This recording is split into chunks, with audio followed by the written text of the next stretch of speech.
Tarbiyatul Islam. Mkono kwa mkono mpaka peponi.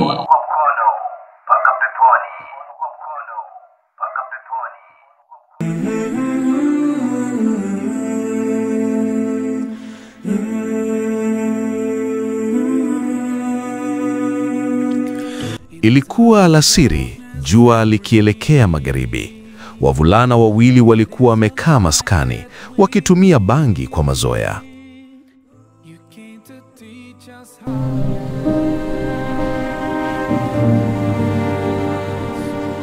Assalamu alaikum ndugu zangu.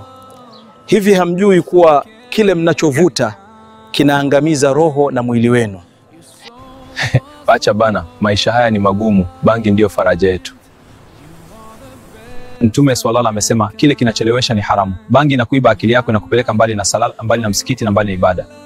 Kaka unasema msikiti, lakini sidhani kama tunaweza kukubaliwa pale tena. Msikiti ni nyumba ya toba, sio ya watu wakamilifu. Allah anapenda wenye kutubu kuliko wanaojificha katika giza. Maneno ya Yahmudi yalianza kuchoma mioyo ya Ali na Juma. Kwa mara ya kwanza waliangalia bangi kwa macho tofauti. Haijalishi unapitia mangapi na upo hali gani, kumbuka, ukirejea kwa Allah atakusamehe makosa yako na atakufutia madhambi yako. Hakika ya yeye ni mwingi wa kupokea toba. Tarbiyatul Islam. Mkono kwa mkono mpaka peponi.